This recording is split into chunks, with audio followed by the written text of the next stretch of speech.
Finalizohet operacioni policor i koduar Oroshi, i zhvilluar nga Komisariati Policisë Puk, strukturat e DVP Shkodër, Drejtoria Antiterrorit me mbështetjen e Forcave Speciale Renea. Kërcënuan me jetë punonësit e policisë së Komisariatit të Policisë Puk, u mbyllën në banesë dhe reaguan me armë ndaj punonësve të policisë së Repartit Special Renea, duke u rrezikuar jetën. Pas 12 orësh në rrethim, pa mundësi për t'u larguar dhe pas negociatave me të afërmit e tyre, vetëdorzohen dy shtetas që u mbyllën në banesë. Vihen në pranga të dy shtetasit që kundërshtuan policinë me armë.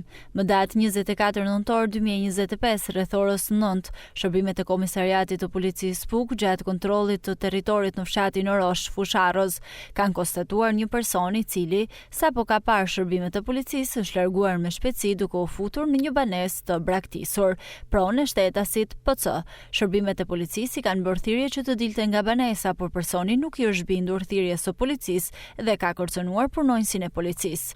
Ndodhur në këtë situatë, bazuar dhe në informacionet e siguruara më parë për rrezikshmërinë e këtij personi, shërbimet e policisë rrethuan banesën dhe kërkuan ndërhyrjen e forcave policore të specializuara, me qëllim sigurinë e jetës së punonjësit të policisë. Në vendngjarje shkuan forcat speciale Renea, të cilat morën në kontroll perimetrin e jashtëm të banesës që mbahej nga forcat e Komisariatit të Policisë Puk dhe forcat shqiponja të DVP Shkodër.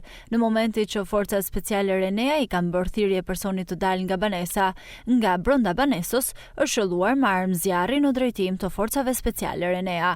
Pas 12 orësh në rrethim, ku forcat speciale Renea u bën thirrje të vazhdueshme për të dorëzuar, pa mundësi për të larguar nga dhe pas negociatave me të afërmit e tyre, të cilët luajtën një rol të rëndësishëm në finalizimin e operacionit, pa përdorur forcë dhe pa shkaktuar dëmtime, të dy personat që ndodheshin në brendësi të banesës u dorëzuan. Në momentin e vetëdorëzimit, shtetasi EU kishte një dëmtim të shpues në kofshën e djathtë, i cili menjëherë është transportuar me ambulancë për në Spitalin Rajonal Shkodër dhe ndodhet jashtë rrezikut për jetën. Gjatë kontrollit të banesës janë sekuestruar në cilësinë e provës materiale 4 armë zjarri automatik dhe një armë zjarri pistolet, një flamur i organizatës terroriste ISIS, i vendosur në faqen e murit nëpërmjet armëve të lartë përmendura, 17 copë granata dore, municione luftarake, kapsolla detonatore elektrike për shpërthimin e lëndëve eksplozive, fitil zjarr përcjellës që përdoren për shpërthimin e lëndëve plasëse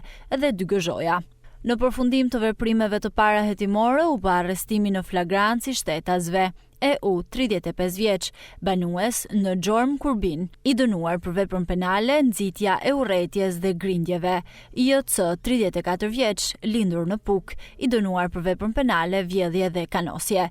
Materialet proceduriale u referuan prokurorisë pranë gjykatës së shkallës së parë të jurisdiksionit të përgjithshëm Shkodër për veprime të mëtejshme, për veprën penale, nxitje, thirrje dhe propagandë për kryerjen e veprimeve me qëllime terroriste, prodhimi i armëve luftarake, kundërshtimi i punonjësit të policisë së rendit publik, mbajtje pa leje dhe prodhimi i armëve shpërthyese dhe i municioneve.